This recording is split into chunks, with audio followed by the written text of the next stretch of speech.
శ్రీ గురుభ్యో నమః. శ్రీ మహాగణపతే నమః. వారఫలాల కార్యక్రమానికి స్వాగతం.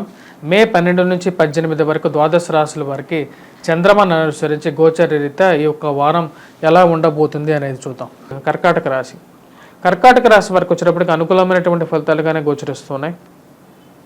వృత్తిపరంగా వ్యాపారపరంగా కూడా అనుకూలంగా ఉంటుంది. అష్టమంలో శని సంచారం జరుగుతున్నందువల్ల జీవిత భాగస్వామి ఆరోగ్య సంబంధితమైన విషయాల్లో తగు జాగ్రత్తలు అవసరం. ధనం అనేది ఖర్చు అవుతుంటుంది, కానీ ధనాన్ని సంపాదించే శక్తి కూడా ఈ సంవత్సరం వీరికి రాగలుగుతుంది. ఈ వారం కూడా అనుకూలంగానే ఉందన్నమాట. ఎందుకంటే గురువు లాభస్థానంలో ఉన్నాడు. లాభస్థానంలోకి రవిగ్రహ సంచారం 15వ తారీఖున జరుగుతుంది. అంతకుముందు రాజ్యస్థానంలో ఉన్నటువంటి రవి కూడా అనుకూలమైనటువంటి ఫలితాలు ఇవ్వగలుగుతాడు. వృత్తిపరంగా వ్యాపారపరంగా కూడా అనుకూలంగా ఉంటుంది. భాగ్యస్థానంలో ఉన్నటువంటి కుజుడు కొంచెం ప్రతికూలంగా ఉన్నాడు. ముఖ్యంగా తండ్రి తరపు ఆస్తి కానీ తండ్రి తరపు బంధువులతో కానీ మాట్లాడేటప్పుడు చాలా జాగ్రత్తగా ఉండండి.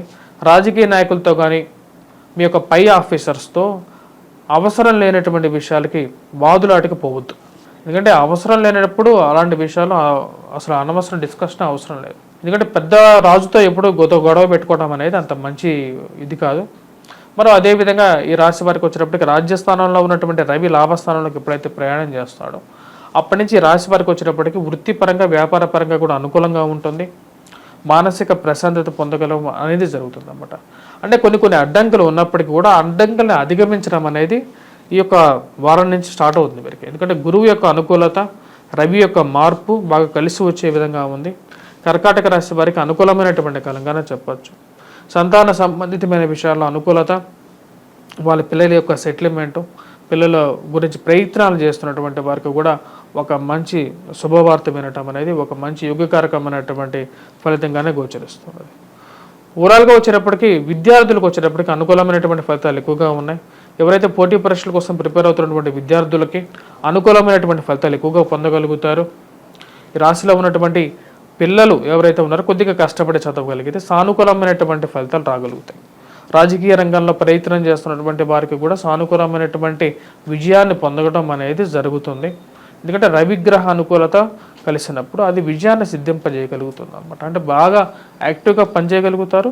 అదేవిధంగా మంచి పరిచయాలు ఏర్పడతాయి. ఉన్నత స్థాయిలో పనిచేస్తున్నటువంటి వారు మీ ఆఫీసెస్లో కానీ లేకపోతే కార్యాలయాల్లో కానీ సమాజంలో పేరు ప్రఖ్యాతులు కలిగినటువంటి వారితో సహచర్యం అనేది ఏర్పడుతుంది. అంటే వారితో తిరగటం అనేది ఒక మంచి శుభ పరిణామంగా మీరు ఫీల్ అవుతారు.